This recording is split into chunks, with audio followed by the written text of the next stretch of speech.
Well, good morning and welcome. What a nice crowd. You certainly got quiet quickly. Kind of surprised me. Can you hear me all right? Clear the back? Yeah, thank you.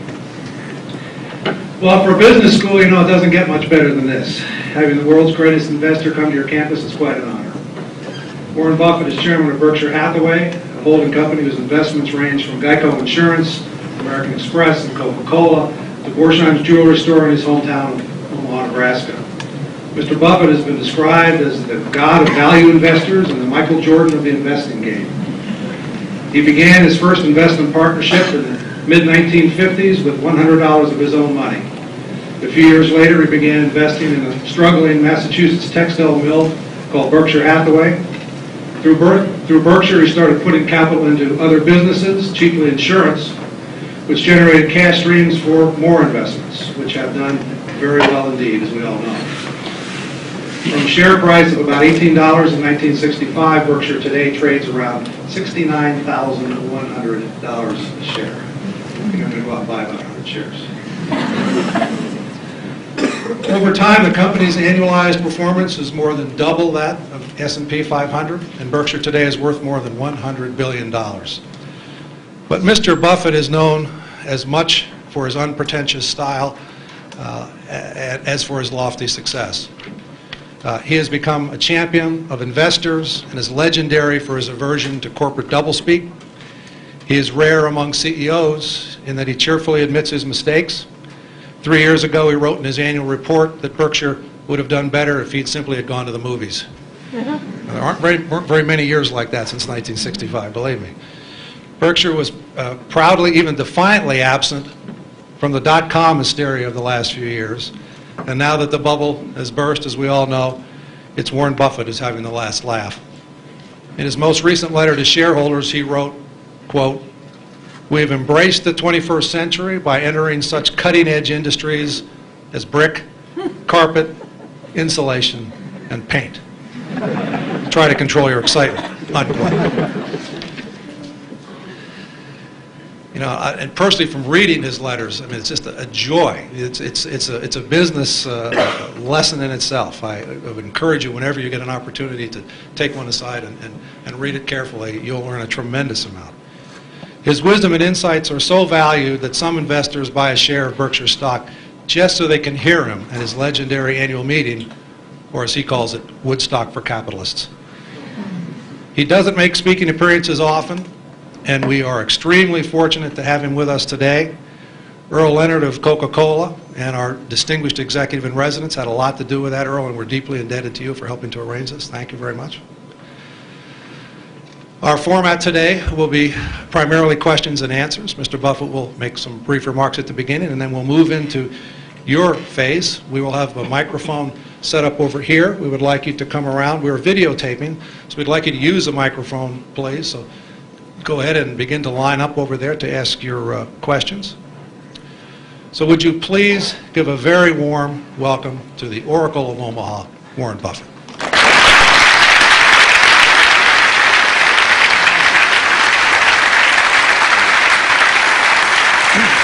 Your mic, so you can go anywhere you want. Yeah, right. Thank you. Testing. 1 million, 2 million. Okay.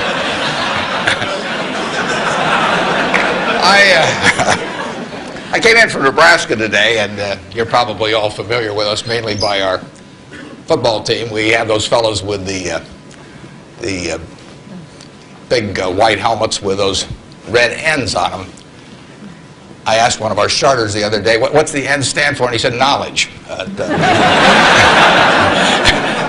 We make it tough on them, though. I mean, you don't coast through Nebraska just because you're a football player. They major in agricultural economics, and there's a two-question final for all of the players. And first question is, what did old MacDonald have?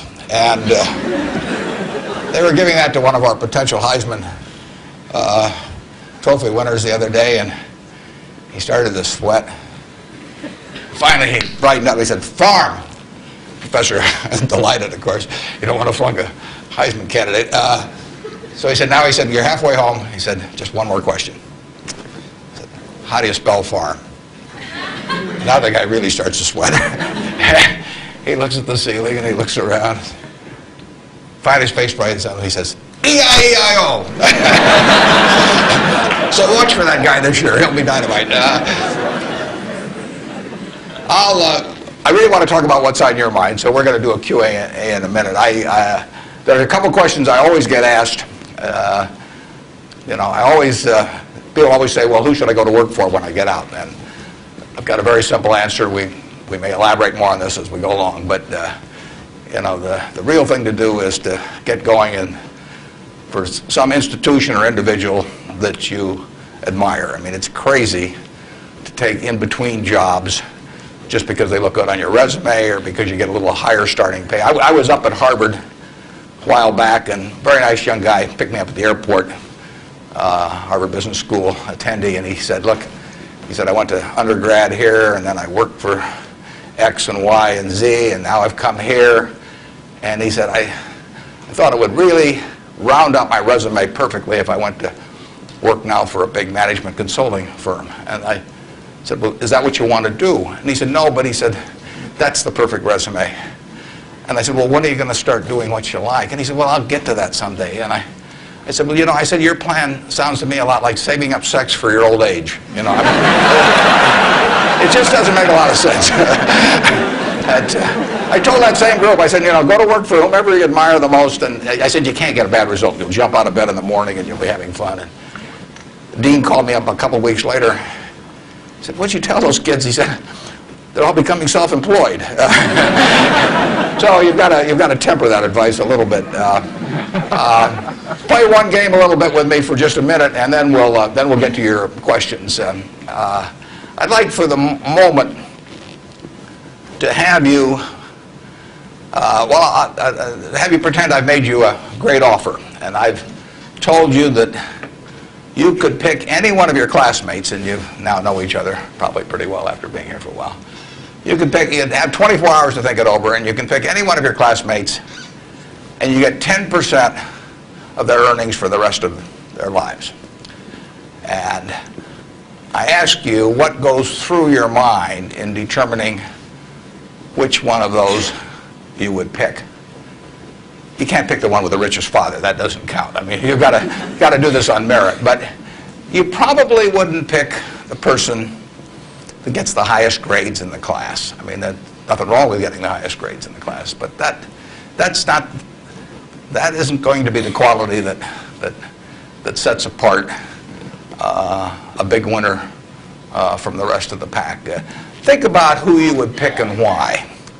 And I think you'll find when you get through, you'll pick some individual. You've all got the ability. You wouldn't be here otherwise. And you've all got the energy. I mean, you've got, the initiative is here. The intelligence is here throughout the class. But some of you are going to be bigger winners than others. And it gets down to a bunch of qualities that, interestingly enough, are self-made. I mean, it's not how tall you are. It's not whether you can kick a football 60 yards. It's not whether you can run the 100-yard dash in 10 seconds. It's not whether you're the best-looking person in the room. It's a whole bunch of qualities that really come out of Ben Franklin or the Boy Scout code or whatever it may be. I mean, it's integrity, it's honesty, it's generosity, it's being willing to do more than your share. It's just all those qualities that are self-selected. And then if you look on the other side of the ledger, because there's always a catch to these, free gifts and genie jokes. So you also have to, and this is the fun part, you also have to sell short one of your classmates and pay 10% of what they do. So who do you think is going to do the worst in the class? This is way more fun. And think about it again. And again, it isn't the person with the lowest grades or anything of the sort. It's the person who just doesn't shape up in the character department. I mean, we look for three things when we hire people. We look for intelligence, we look for initiative or energy, and we look for integrity. And if they don't have the latter, the first two will kill you. Because if you're going to get somebody without integrity, you want them lazy and dumb. I mean, you don't want them smart and energetic. So it's that third quality, but everything about that quality is your choice. You can't change the way you are wired much, but you can change a lot of what you do with that wiring. And it's the habits that you generate now on those qualities, or those negative qualities. I mean, the person who always, you know, claims credit for things they didn't do, that always cuts corners, that you can't count on. I mean, in the end, those are habit patterns. And the time to form the right habits is when you're your age. I mean,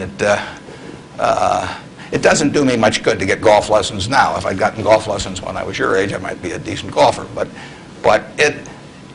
someone once said the chains of habit are too light to be felt until they're too heavy to be broken. And I see that all the time. I see people with habit patterns that are self-destructive when they're 50 or 60, and they really can't change them. They're imprisoned by that. But you're not imprisoned by anything. So when you write down the qualities of that person that you'd like to buy 10% of, look at that list and ask yourself, is there anything on that list I couldn't do? And the answer is there won't be. And when you look at the person you sell short and you look at those qualities that you don't like, if you see any of those in yourself, you know, egotism, whatever it may be, selfishness, you can get rid of that. I mean, that is not ordained. And if you follow that, and Ben Franklin did this, and my old boss Ben Graham did this at early ages in their young teens. Ben Graham looked around and he said, who do I admire? You know, and he wanted to be admired himself, and he said, you know, why do I admire these other people? And he said, if I admire them for these reasons, maybe other people will admire me if I behave in a similar manner. And he decided what kind of a person he wanted to be. And if you follow that, at the end you'll be the person you want to buy 10% of. I mean, that's the goal in the end. And it's something that's achievable by everybody in this room. So that's the end of the sermon. Now let's talk about what's on your mind. And you can ask anything. The only thing I won't tell you is what we're buying or selling or about.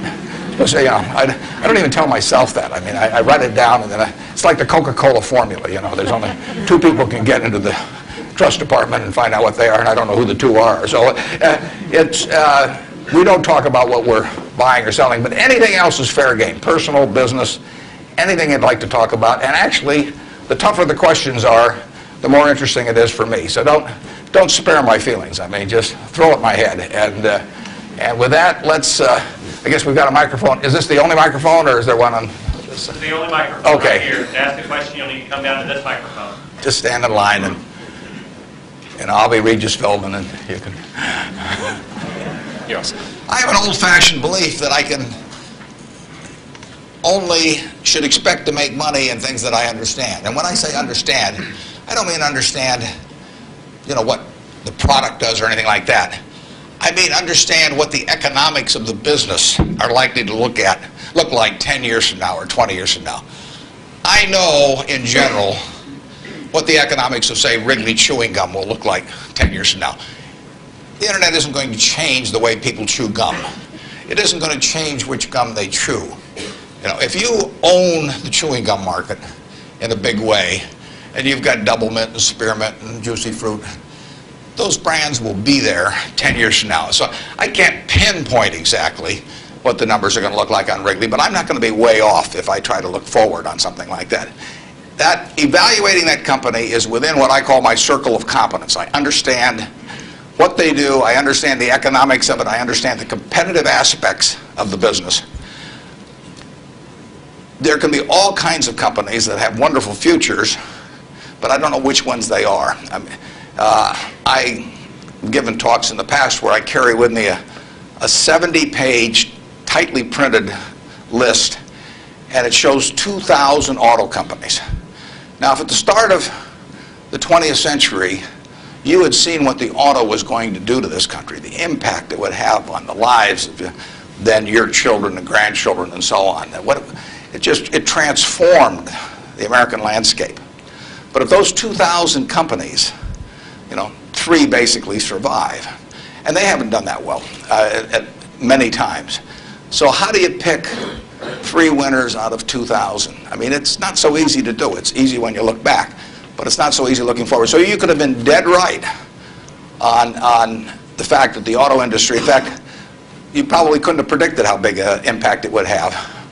But you wouldn't have, if you'd bought companies across the board, you wouldn't have made any money, because the economic characteristics of that business were not easy to define.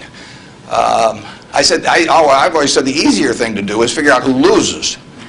And what you really should have done in 1905 or so, when you saw what was going to happen with the auto, is you should have gone short horses.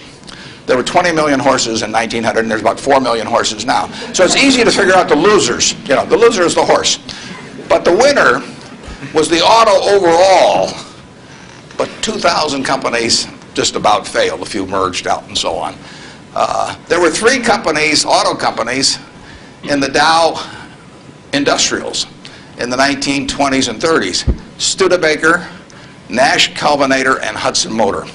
Now those names are all familiar to me, and maybe some of them are familiar to you, but they're not making any cars. You know, they didn't make money, and yet at one time they were in the Dow 30. They were the aristocrats of American business, and they got creamed. So figuring out the economic characteristics of the winners in a wonderful business is not easy.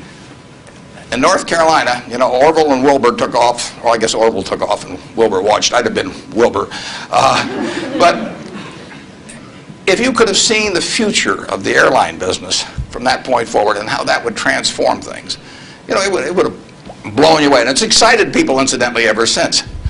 But if there had been a capitalist at Kitty Hawk, he should have shot Orville down. I mean, because it's done nothing but cost investors money. There were over 400 airplane companies in the 1920s and 30s alone. There was in Omaha. There was in Nebraska. We were the Silicon Valley, apparently, of aircraft. And they all disappeared. It's been a terrible business. At the end of 1991, if you'd added up the aggregate earnings from all airline companies with billions poured in, since Wilbur and Orville were down there, they came to less than zero. The number of passengers went up every year. You know, the importance of the industry was dramatically increased decade by decade, and nobody made any money. So figuring out the economic consequences. TV, I think there's, I don't know, 20, 25 million sets a year sold in the United States. I don't think there's one of them made in the United States anymore. I mean, you'd say TV set manufacturer, what a wonderful business. I mean, everybody, you know, nobody had a TV in 1950, or thereabouts, 45 to 50. Everybody has multiple sets now. Nobody in the United States has made any real money making the sets. They're all out of business. You know, the Magnavoxes, the RCAs, all of those companies. Radio was the equivalent of the 20. Over 500 companies making radios in the 1920s. Again, I don't think there's a U.S. radio manufacturer at the present time. But Coca-Cola, you know, what was it, 1884 at Jacobs Pharmacy or whatever, the fellow comes up with something. A lot of copiers over the years. But now you've got a company that is selling roughly 1.1 billion 8-ounce servings of its product, not all Coke, Sprite, and some others, daily throughout the world 117 years later. So understanding the economic characteristics of a business is different than predicting the fact that an industry is going to do wonderfully.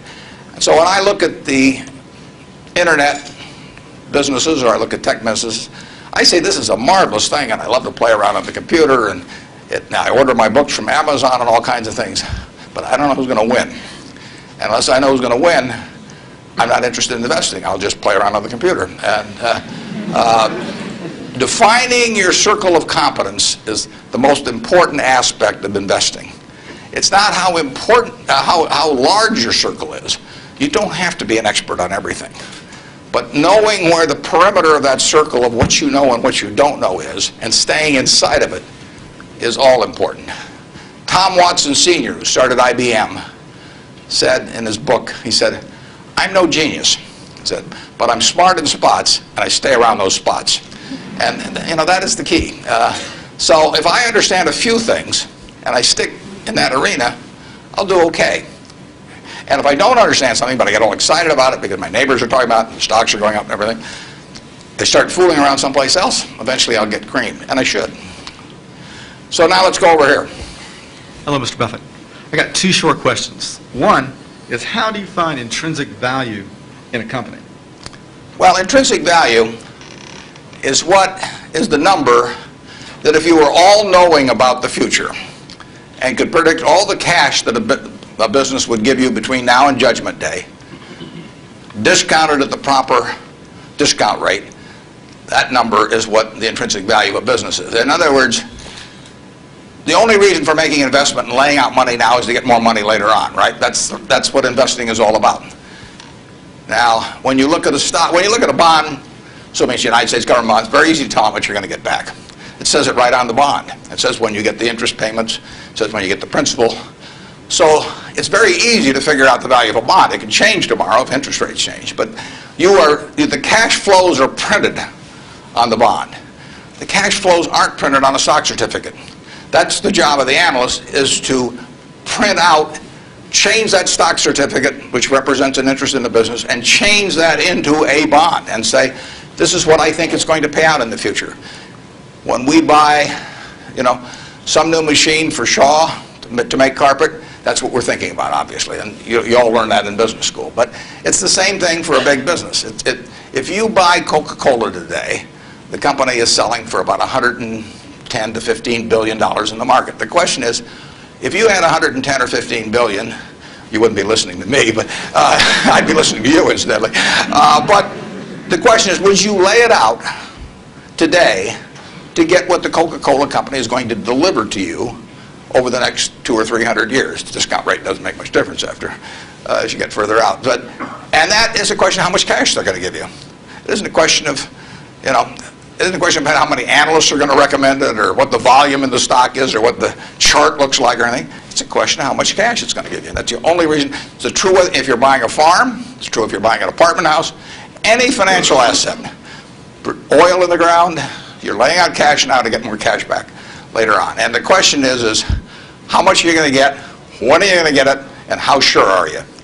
And when I calculate intrinsic value of a business, when we buy businesses, and whether we're buying all of a business or a little piece of a business, I always think we're buying the whole business because that's my approach to it. I look at it and say, what will come out of this business and when? And what you really like, of course, is them to be able to use the money they earn and earn higher returns on it as you go along. I mean, Berkshire has never distributed anything to its shareholders, but its ability to distribute goes up as the value of the businesses we own increases. We can compound it internally, but the real question is, Berkshire selling for, we'll say, 105 or so billion now. What can we distribute from that 100? If you're going to buy the whole company for 105 billion now, can we distribute enough cash to you soon enough to make it sensible at present interest rates to lay out that cash now? And that's what it gets down to. And if you can't answer that question, you can't buy the stock. You can gamble in the stock if you want to, or your neighbors can buy it. But if you don't answer that question, and I can't answer that for internet companies, for example. There are a lot of companies, there are all kinds of companies I can't answer it for, but I just stay away from those. Number two. So you got formulas involved in finding intrinsic values on certain companies. I mean, you've got a mathematical system set up. Discounted present value of future cash, yeah. Okay. Second short question is, why haven't you written down your set of formulas or your strategies in written form so you can share it with everyone else? Well, I think I actually have written about that. If you read the annual reports over the recent years, in fact, the most recent annual report, I use what I've just been talking about. I use the illustration of Aesop. Because here Aesop was in 600 BC. Smart man. Wasn't smart enough to know it was 600 BC, though. I mean, would take a little foresight. But Aesop, in between tortoises and hares and all these other things, he found time to write about, birds. And he said, a bird in the hand is worth two in the bush. Now, that isn't quite complete, because the question is, how sure are you that there are two in the bush, and how long do you have to wait to get them out? Now, he probably knew that, but he just didn't have time because he had all these other proverbs to write and had to get on with it. But he was halfway there in 600 BC. That's all there is to investing, is how many birds are in the bush, when are you going to get them out, and how sure are you? Now, if interest rates are 15%, roughly, you've got to get two birds out of the bush in 5 years to equal the bird in the hand. But if interest rates are 3%, and you can get two birds out in 20 years, it still makes sense to give up the bird in the hand, because it all gets back to discounting against an interest rate. Problem is, often you don't know, not only how many birds are in the bush, but in the case of the internet companies, there weren't any birds in the bush. But they still take the bird that you give them from the hand. But I actually have written about this sort of thing, and stealing heavily from Aesop, who wrote it some 2,600 years ago, but I've been behind on my reading. Yeah. Good morning. I know you're famed for your success, but I was curious if there were any particular moments in your life that, or mistakes or failures that you've made that were particularly memorable, what you may have learned from them, and if you had any particular advice for the students here in dealing with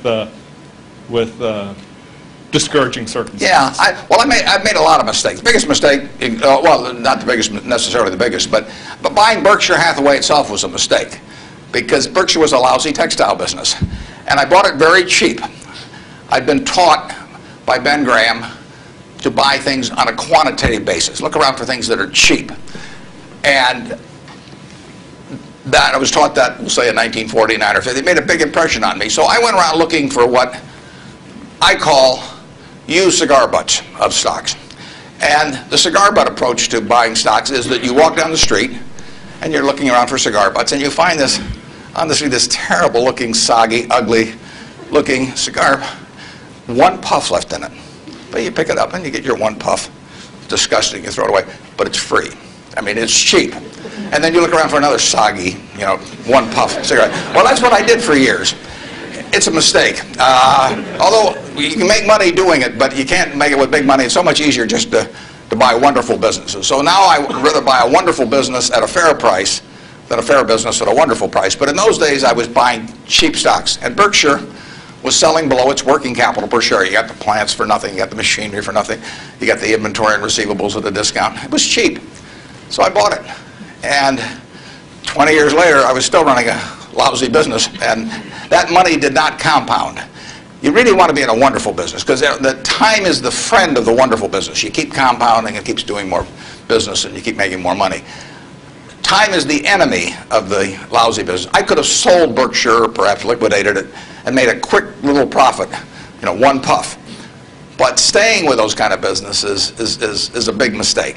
So you might say I learned something out of that mistake, and I would have been way better off taking what I did with Berkshire is I kept buying better businesses. I started an insurance business, See's Candy, the Buffalo, all kinds of things. I would have been way better doing that with a brand new little entity that I'd set up rather than using Berkshire as the platform. Now I've had a lot of fun out of it. I mean, everything in life seems to turn out for the better, so I don't have any complaints about that, but it was a dumb thing to do. I went into U.S. Air. I bought a preferred stock in 1989. As soon as my check cleared, the company went into the red and never got out. I mean, it was really dumb. I mean, I've got an 800 number I call now whenever I think about buying an airline stock. I call them up any hour that, fortunately, I can call them at 3 in the morning, and I just dial and I say, my name's Warren, I'm an aeroholic, and I'm thinking about buying this thing, and then they talk me down. I mean, it takes hours sometimes, but it's worth it, believe me. If you ever think about that buying an airline stock, call me and I'll give you the 800 number, because you don't want to do it. But we got lucky in terms of how we eventually came out on it. But it was a dumb, dumb decision, all mine. And I've done biggest in terms of opportunity cost, eventual costs. I bought half interest in a Sinclair filling station when I was about 20 with a guy I was in the National Guard with, and I had about $10,000 then, and I put $2,000 in, and I lost it all. So that was 20%, and that means that the opportunity cost is now $6 billion of that filling station, which is a big price to pay for, getting to wipe a few windows and a few windshields and things like that. So actually, I like it when Berkshire goes down, because it reduced the cost of that mistake on an opportunity cost. But the biggest mistakes we've made by far, I've made, not we've made, biggest mistakes I've made by far are mistakes of omission and not commission. I mean, it's the things I knew enough to do, they were within my circle of competence, and I was sucking my thumb. And that is really, those are the ones that hurt. They don't show up anyplace. I probably cost Berkshire at least $5 billion, for example, by sucking my thumb 20 years ago or close to it when Fannie Mae was having some troubles and We could have bought the whole company for practically nothing. And I don't worry about that if it's Microsoft because I don't know it. Because Microsoft isn't in my circle of competence. And so I don't have any reason to think I'm entitled to make money out of Microsoft or out of cocoa beans or whatever. But I did know enough to understand Fannie Mae, and I blew it. And that never shows up under conventional accounting. But I know the cost of it. I know. I passed it up. And those are the big, big mistakes. And I've had plenty of them. And unless I tell you about them in the annual report, and I resist the temptation sometimes, unless I tell you about them in the annual report, you're not going to know it because it doesn't show up under conventional accounting. But omission is way bigger than commission. There's big opportunities in life have to be seized. We don't do very many things, but when we get the chance to do something that's right and big, we've got to do it. And even to do it in a small scale is just as big a mistake almost as not doing it at all. I mean, you've really got to grab them when they come, because you're not going to get 500 great opportunities. You would be better off if when you got out of school here, you got a punch card with 20 punches on it, and every financial decision you made, you used up a punch. You'd get very rich because you'd think through very hard each one. I mean, you went to a cocktail party and somebody talked about a company you didn't even understand what they did or couldn't pronounce the name, but they made some money last week and another one like it. You wouldn't buy it if you only had 20 punches on that card. There's a temptation to dabble, particularly during bull markets. In stocks, it's so easy. It's easier now than ever because you can do it online. Just you click it in and maybe it goes up a point and you get excited about that and you buy another one the next day and so on. You can't make any money over time doing that. But if you had a punch card with only 20 punches, you weren't going to get another one the rest of your life, you would think a long time before every investment decision. And you would make good ones and you'd make big ones. And you probably wouldn't even use all 20 punches in your lifetime, but you wouldn't need to. Yep. Mr. Buffett, good morning. In your comments about making mistakes and errors like that, can you talk a little bit about your sell discipline when you're in a position and you feel like it's no longer good? What criteria to use when you just finally abandon it? Yeah, when I started out, the sell situation has changed over the years because when I started out, I had way more ideas than money. I mean, I would go through Moody's manual. I went through it page by page, and then I went through it again page by page. And I found stocks in there that I could understand that were selling at like 2 times earnings, even 1 times earnings. Well, when you only have $10,000, that can get a little frustrating. And if you don't like to borrow money, which I never like to borrow money, so I was always coming up with more ideas than I had money. So I had to sell whatever I liked least to buy something new that just was compelling to me. And for a long time, I was in that mode. And now our problem is we have more money than ideas. If you look at our annual report, which is on the internet at our homepage, BerkshireHathaway.com, you'll see something in the back called the Economic Principles of Berkshire. And you will see, which I believe in setting out for my partners. They are my partners. I don't look at them as shareholders. I look at them as partners. They're going to be my partners for life. So I want to tell them how I think. And if they don't agree with the way I think, that's fine. But I don't want them to be disappointed in me. So I lay out there and I say, in terms of our wholly owned businesses, we're not going to sell no matter how much anybody offers us for them. I mean, if somebody offers us 3 times what something is worth at See's Candy, the Buffalo News, Borsheim's, whatever it may be, we're not going to sell it. I may be wrong in having that approach. I know I'm not wrong if I owned 100% of Berkshire because that's the way I want to live my life. I've got all the money I could possibly need. It just amounts to a change in the newspaper story on my obituary and the amount of money that the foundation has. And to break off relationships with people I like and people that have joined me because they think it's a permanent home, to do that simply because somebody waves a big check at me would be like selling one of my children because somebody waved a big check. So I won't do that. And I want to tell my partners I won't do it so that they're not disappointed in me. More and more with certain stocks, we've got that approach. Now, if we were chronically short of funds and had all kinds of opportunities coming, we might have a somewhat different approach. But our inclination is not to sell things unless we get really discouraged perhaps with the management, or we think the economic characteristics of the business change in a big way. I mean, and that happens.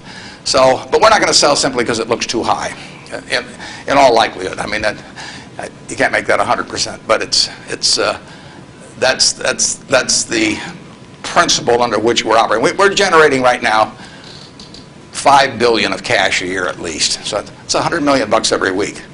And just not, we've been talking here half an hour, and I haven't done a damn thing. It's the real question is, how do you put it out intelligently? And if we were selling things, it'd be just that much more. So there may come a time when that would change. But we want to, and I have partners, shareholders, partners, who would say, if you can get 3 times what See's Candy's worth, why don't you sell it? And that's why I want to be sure before they come in, they know how I think on that. I mean, they're entitled to know that. You really want, think for a minute, if you're going to get married, and you want a marriage that's going to last. Not necessarily the happiest marriage, or one that Martha Stewart will talk about or anything, but you want a marriage that's going to last. What quality do you look for in a spouse? One quality. Do you look for brains? Do you look for humor? Do you look for character? Do you look for beauty? No. You look for low expectations. I mean, that is the marriage that's going to last. Both have low expectations. I mean, and I want my partners to be on the low side on expectations coming in, because I want the marriage to last. It's a financial marriage when they join me at Berkshire, and I don't want them to think I'm going to do things that I'm not going to do. So that's our guiding principle. The advice is all free, and your marital advice, everything else. Next. Good morning. Mr. Buffett, I have a question regarding evaluation of the soundness of investment. In recent years, it appears that the use of tax sheltering in corporation is increasing, and such, reputable companies like UPS and others are involved in court battles over shelters with IRS. And as we know, most of these transactions are fairly artificial, but yet there is a profit there. From the investor perspective, do you think it's beneficial for investor, the company that they invest are involved in those shelters? And if so, do you think it would be helpful if those transactions are disclosed in statements, meaning the notes to statements? I'm not sure I got that 100%. George, could you? I will repeat. Earl, did you? Shortly. Yeah. If you think that involvement of corporations that you invest, or anybody for that matter invest in tax shelter, which is by some definition... tax shelters? Right. I've never used one. I'm not saying so. I'm asking if you know that a corporation is involved in such activity that is beneficial in short term, would you think that that's helpful for investors? Well, there are perfectly legal ways to shelter taxes. I mean, we did and still do, but we were one of the earliest ones to go in for low-income tax housing credits. In fact, I met with first President Bush about that one, and that benefits us to a mild degree. It's not a big element of Berkshire. I mean, it's peanuts in terms of Berkshire's overall value, but it is a congressionally ordained tax benefit. I wouldn't call it exactly a shelter. It's a tax benefit that Congress has decided they're willing to offer businesses, and because they think it's the best way to generate low-income housing. So we participate in something, but it's not a big factor in what we do. And but there's nothing wrong with that. And then if you get into tax evasion, I mean, that's a whole different game. At that point, they ought to go to jail.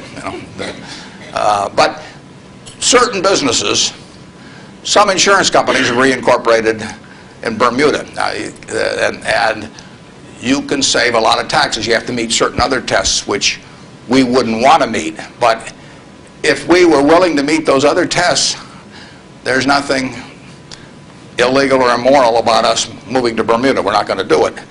And but if the restrictions weren't there, I mean, the tax code is the rule book, and you follow the rule book. I think some of the things people do in terms of bending that rule book get very close to fraud and sometimes cross the line into fraud, and when they do, I think they ought to be prosecuted. But that's another game.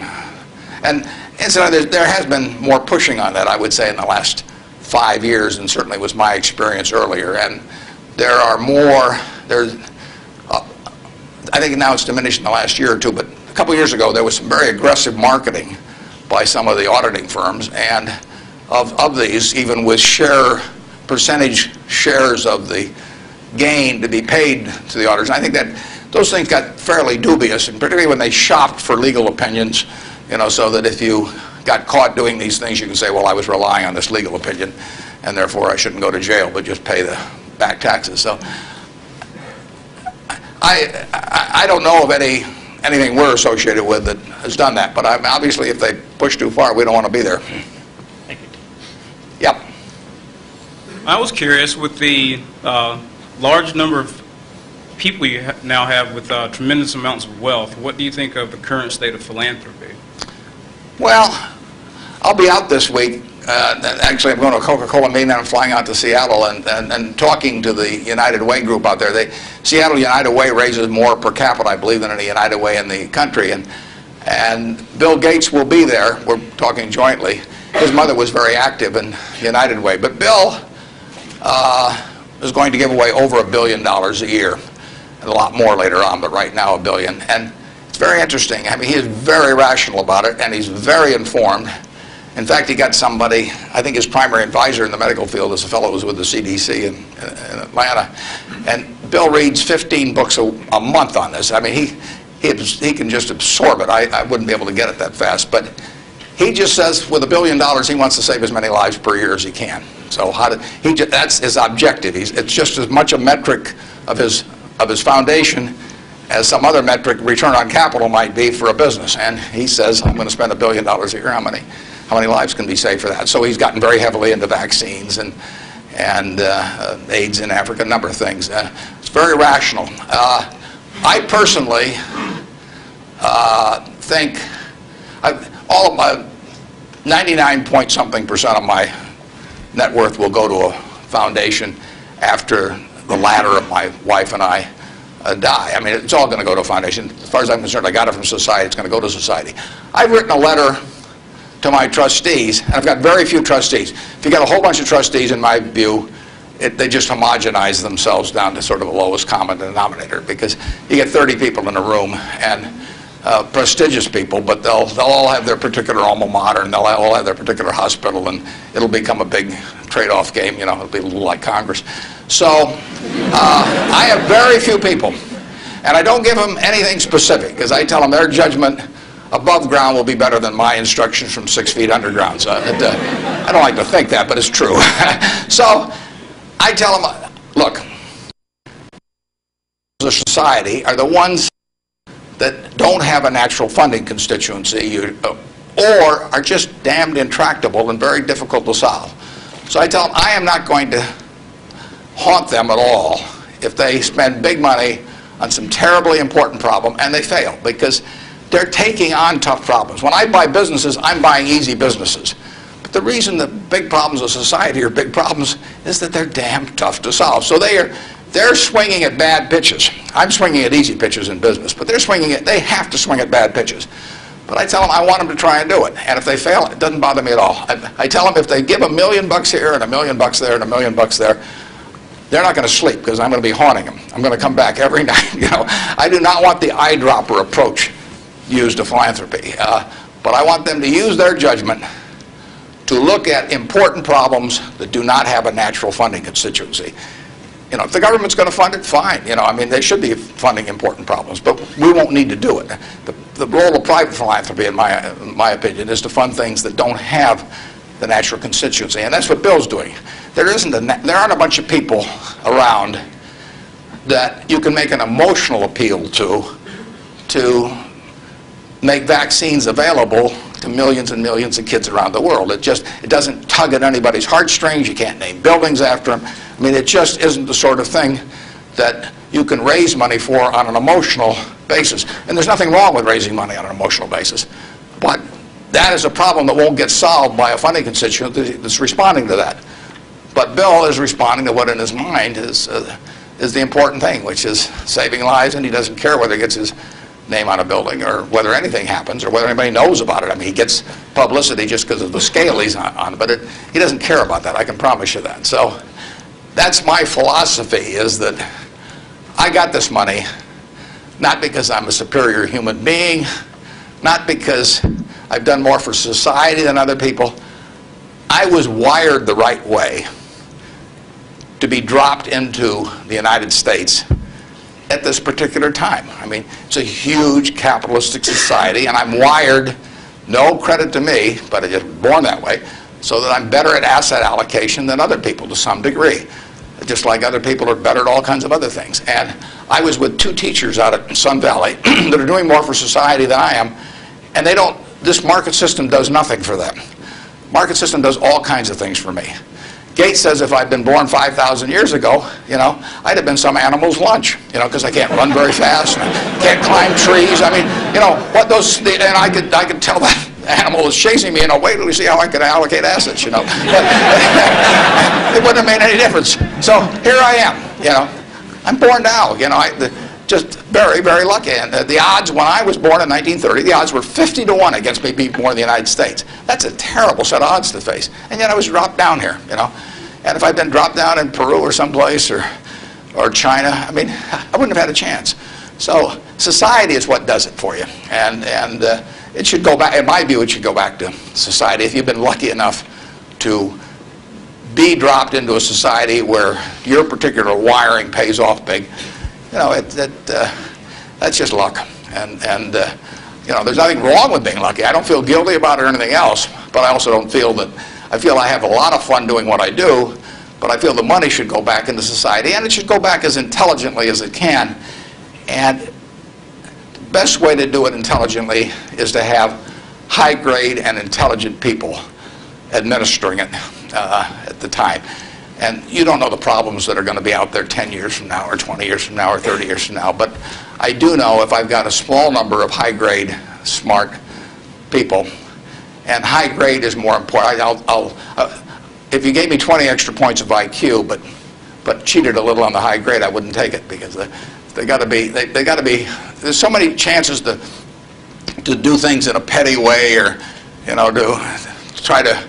I mean, people get subverted in their own minds to their own interests rather than the interests of the institution. So I really want super high-grade people doing it, and I've got them.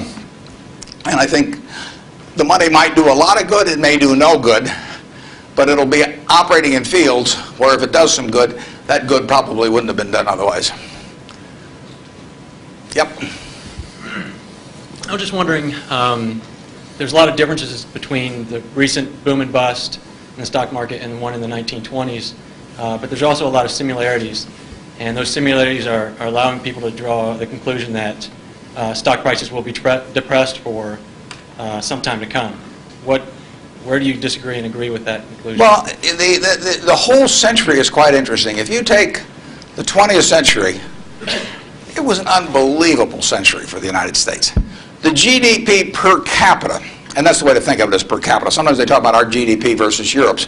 But if their population's the same every year and ours goes up 1%, you've got to, in the end, you got to have a divisor as well as a numerator. And so GDP per capita in the 20th century in the United States went up 610%. Actually, qualitatively, it went up far more than that, because you can't really measure certain things in medicine or whatever it may be, and improvements. But just on a quantitative basis, it went up every single decade, including the decade of the 30s. So here you had 100 years when basically the U.S. citizenry was improving their lot decade by decade by decade. The 30s, it was up 13%. Best decade was World War II. The 40s, it's up 36%. The worst decade was the First World War. So you get sometimes the analogy, you can get in trouble on analogies. But in any event, it was a huge period. Interestingly enough, there were 6 big periods in there for the stock market in both directions. There were 3 big bull markets. From 1900 to 1921, the Dow went from 66 to 71, less than a 10% move in 20 years. less than 0.5% a year. You got dividends too, but 0.5%. So it didn't move. From 21 to 29, as you point out, it went from 71 to a high of 381 in September of 1929. Went up 500%. Well, obviously, the well-being of the country didn't go up 500% during that period, and the well-being of the country went up a whole lot more than 10% during that first 21 years. So you got this very uneven development. Then from September 1929 until the end of 1948, the Dow went from 381 to about 180. It was cut in half. And that was 18 long years.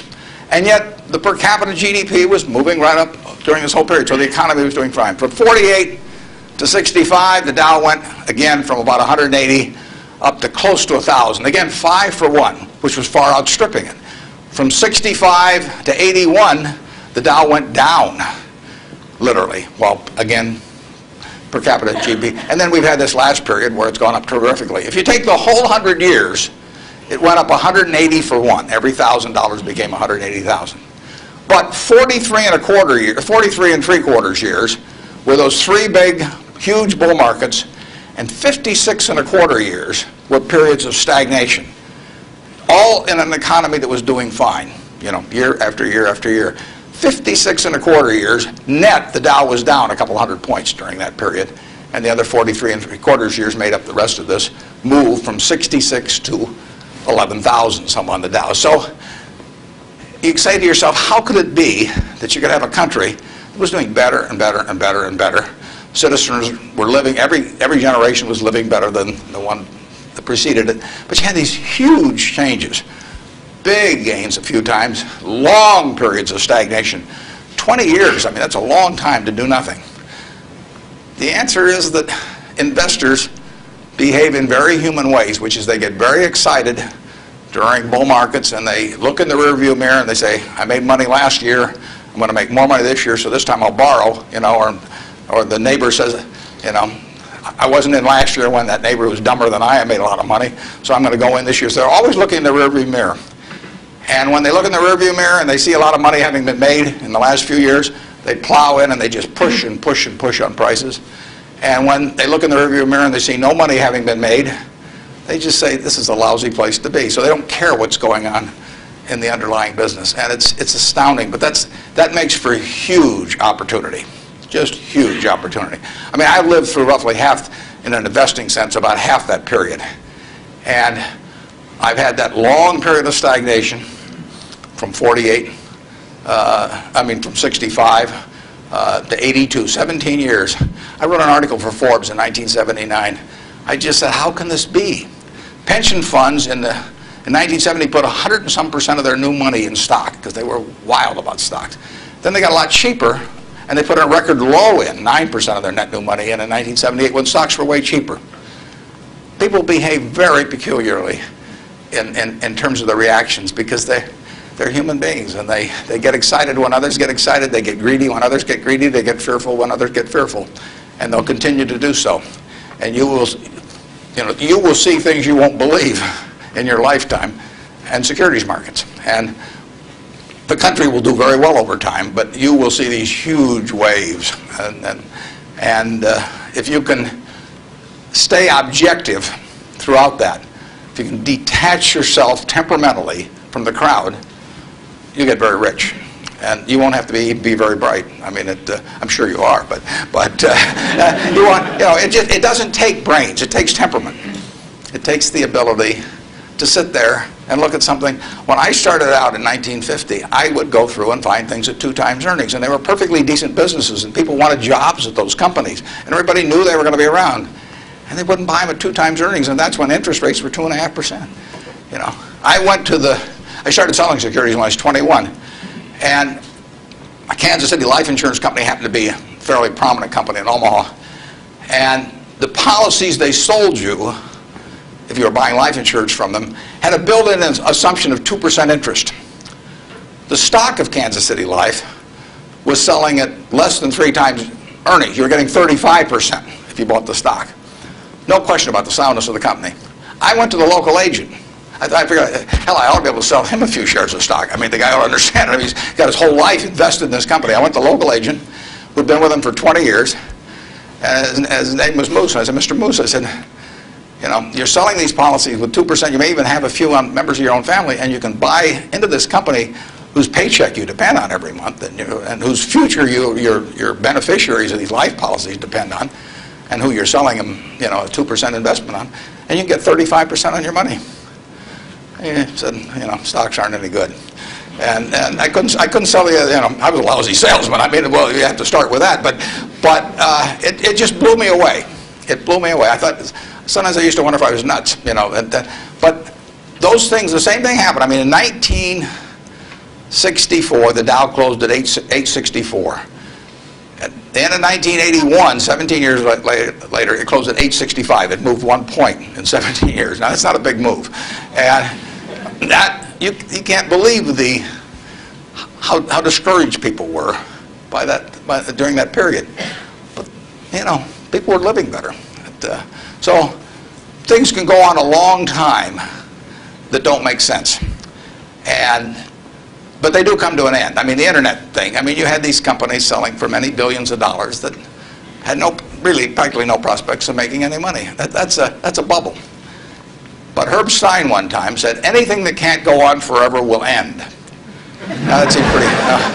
but think about that. And particularly think about it next time you're trying to do something just because the stock's gone up a whole lot, you know, and your neighbor's made money or something. You've got to be... You just have to sit and think objectively and think about, would I buy this whole business? If it's an internet company that's got 100 million shares out and selling at 100, that's $10 billion. Is it worth $10 billion? If it's worth $10 billion, it's got to be able to give you, you know, 700 or 800 million next year. And if it doesn't give you 700 or 800 million next year, it has to give you maybe 10% more than that the year after and continue to. There aren't a lot of businesses that can do that. And people just go crazy. And of course, it's fun.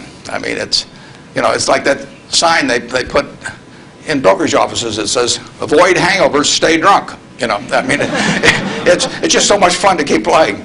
But you got to do sensible things to get good results. Yeah. Next. Well, we got 3 people standing there, so let's do the 3 that are standing there. Okay. Good morning, sir. Hi. Hi. I was wondering what your opinion is of the Federal Reserve and their actions taken recently. Do you feel they've done enough to boost the economy?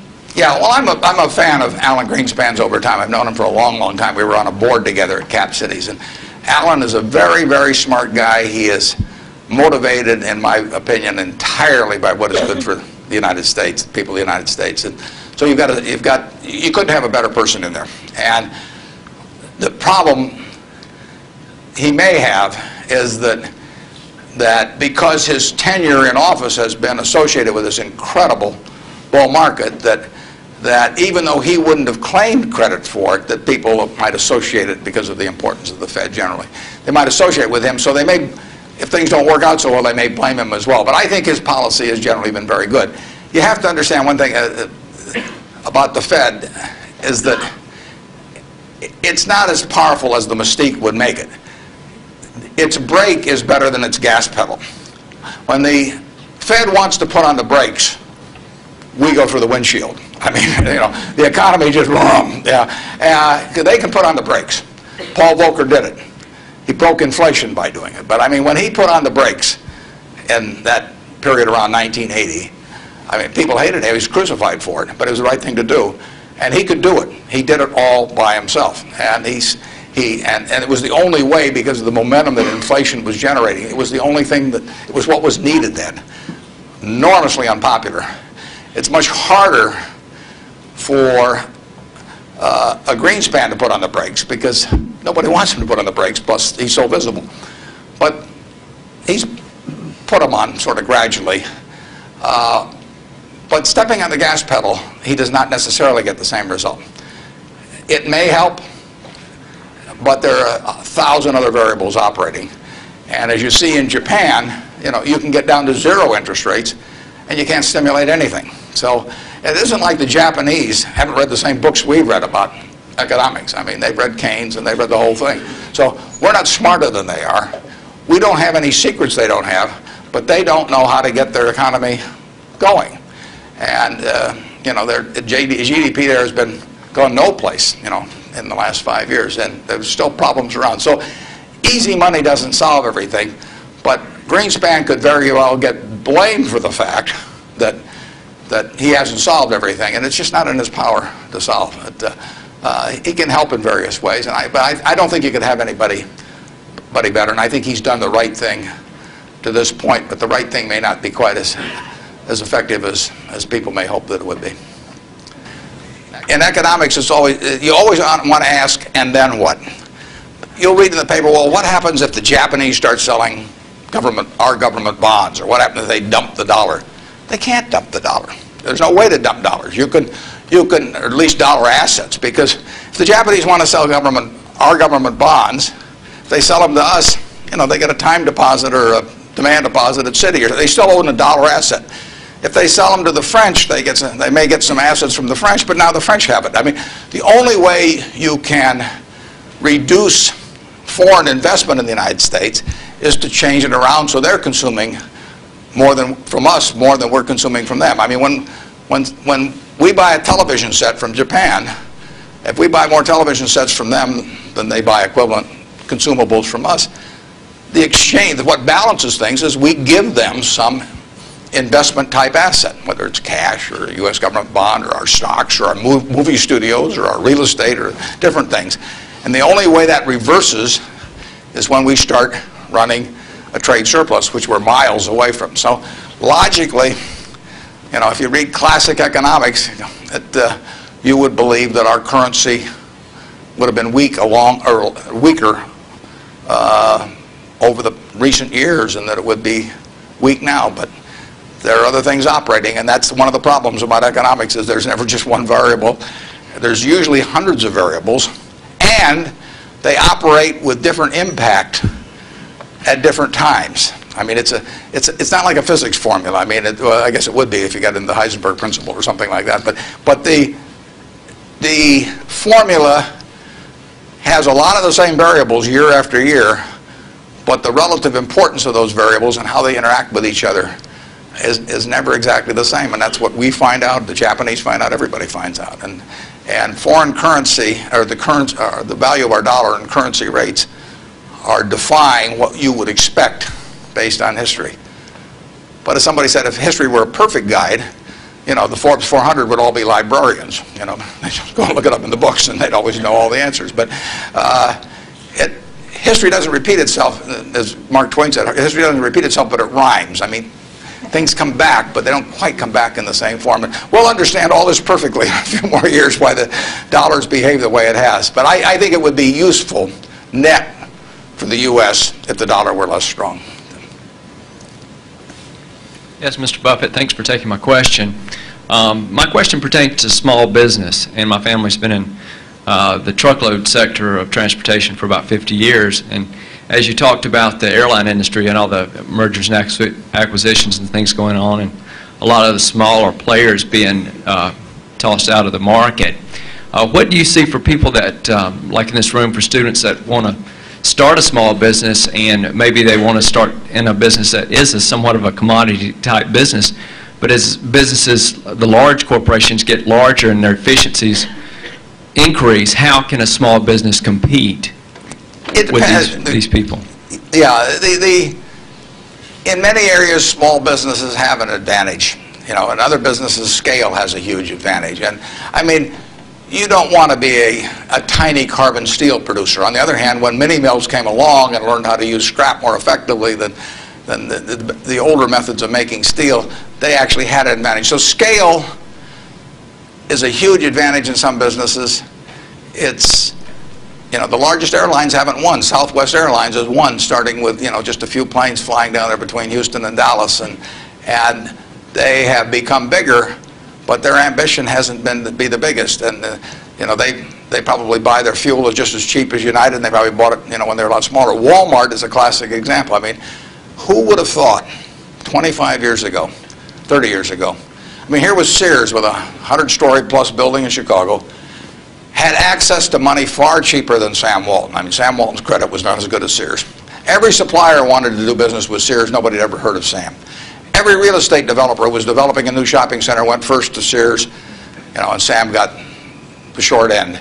So here's a guy starting in Bentonville, Arkansas, and he kills them over time. Just plain kills them. And disadvantage in buying, disadvantage in borrowing, disadvantage in real estate. Advantage, Sam Walton, and his ability to inspire, in the end, hundreds of thousands of people to be enthusiastic about going to work and doing the right things over time. So I would be just as optimistic about small business generally. Now, there's certain areas where scale is just plain important. But I see no disadvantage. We intentionally at Berkshire, we have 112,000 employees, more in Georgia than in any other state in the union, incidentally. We employ a lot of near Dalton, and we employ a lot of people in Macon at Geico. And we intentionally, with our 112,000 employees, we probably have, I don't know how many business units, but lots. And we only have 13.8 people at headquarters. I'm not the 0.8, incidentally. I resent it when people think that. I'm a full, but we have one woman that works 4 days a week. And that's all we have at headquarters, 112,000 people, 105 billion of market cap. But we intentionally keep our units small. We think, we want them to have the nimbleness, the responsiveness to the customer particularly, that will turn them, that essentially will more than offset anything that the scale of having maybe a little more purchasing power or something will develop.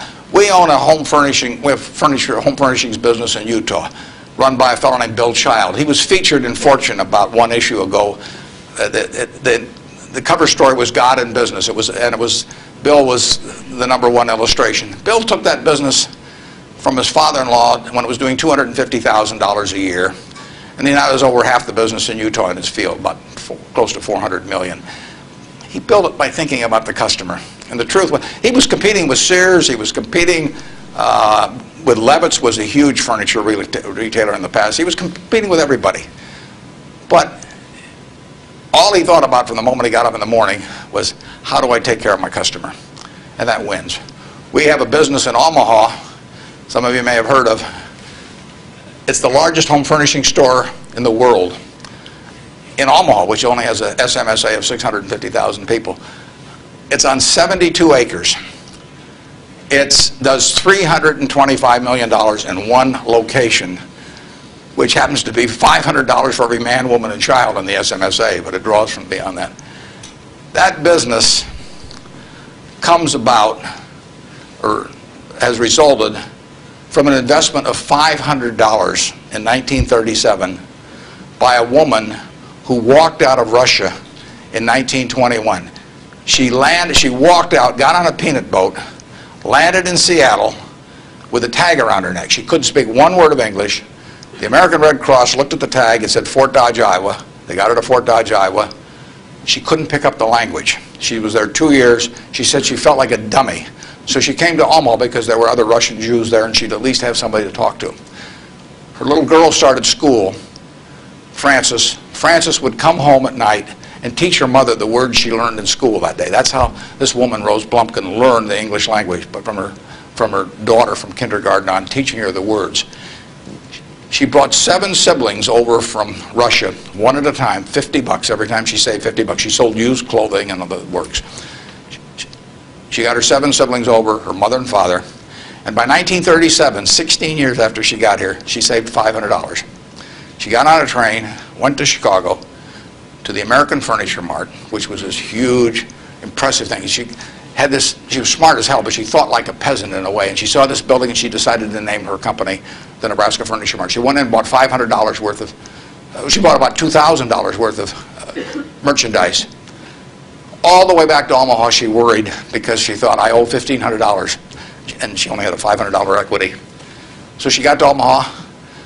She took the bed, the sofa, the refrigerator out of her own home to sell fast so she could get the money so she could pay on time.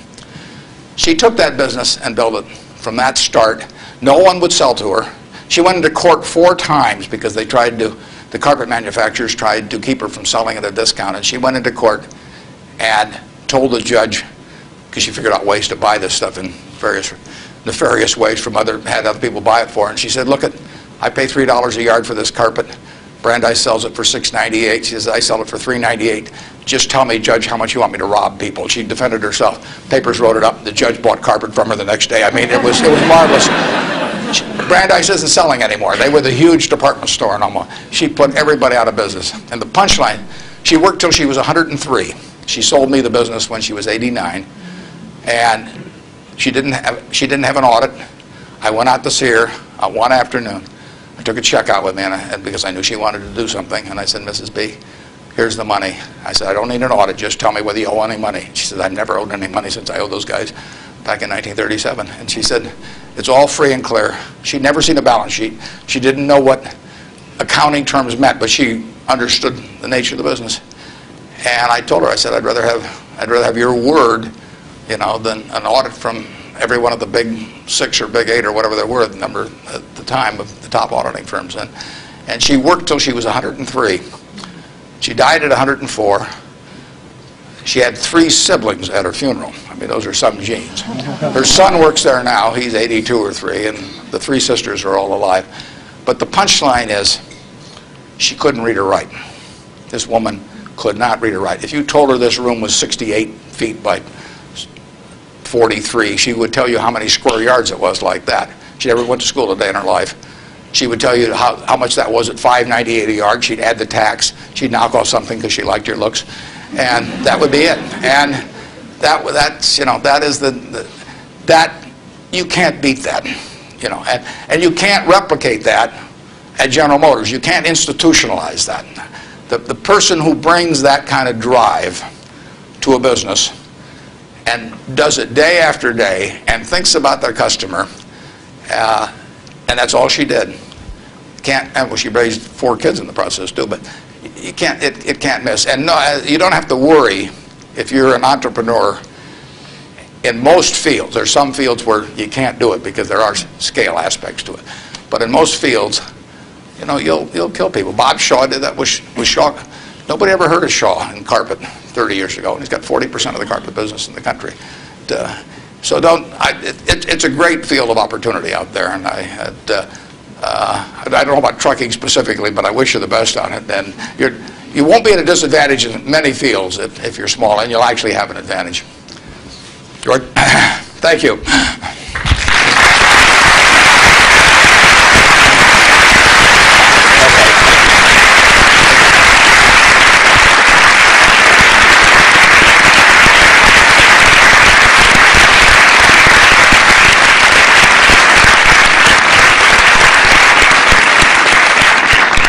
Mr. Buffett, thank you very much for sharing your wisdom and your ideas and your wonderful stories with us today. We are truly honored and pleased that we've had this opportunity to get to know you a little bit better. I'd like to thank a couple people before we conclude for helping with the logistics. Associate Dean Bob Gatewood, our Director of Alumni Relations, Marie Garrison. Thank both of you. David Dodson, our Director of Communications. There's a lot of work and effort went into this, and I thank all of you for all that you've done. And Earl, again, thank you for helping make this possible. Mr. Buffett, we have a parting gift for you, but it needs to be placed into context before we show you what it is. In your most recent newsletter to your annual report to the shareholders, you discussed some of the things that you look for in making acquisitions, and one of the things you talked about was owners. You look for owners who care who they sell to, and that was important to you. I'd like to quote from your report. When a business masterpiece has been created by a lifetime or several lifetimes of unstinting care and exceptional talent, it should be important to the owner what corporation is entrusted to carry on its history. A little bit further down you say, how much better it is for the painter of a business Rembrandt to personally select its permanent home than to have a trust officer or uninterested heirs auction it off. Well, we believe that many of these words apply to you as well. You too have created a business masterpiece. You too have created a Rembrandt. What we have today is a lighthearted portrait, a lighthearted characterization that we hope captures some of the business milestones in your career, and we hope also captures some of that quick-witted humor that you demonstrated today.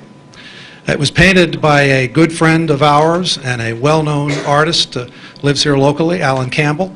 Alan is with us, and he will help unveil it today. Alan, please come down. Now, when he unveils this, please understand that you're not going to be able to see the detail of this from where you're sitting, but we would invite you to come down and walk past it as you leave today. Alan, if you're going to speak, come over to the microphone, please. Well, thank you, and Mr. Buffett, I hope you'll maintain your sense of humor, which appealed to me greatly when reading your corporate report, and this is going to be a test of that famous humor. But it's intended to be a portrait both of you and of your company and of your values. And when Marie Garrison, my girlfriend, the alumni director here, told me you were coming, and I read the comments about the Rembrandts and lying on your back and feeling like you could lie on your back and paint the ceiling every day at Berkshire, you basically opened the door with your own words. So, and just on an aside, my brother's one of your pilots for Executive Jet. So. The one thing that's not included is a reference to the jewelry company, so you've been spared the jewelry.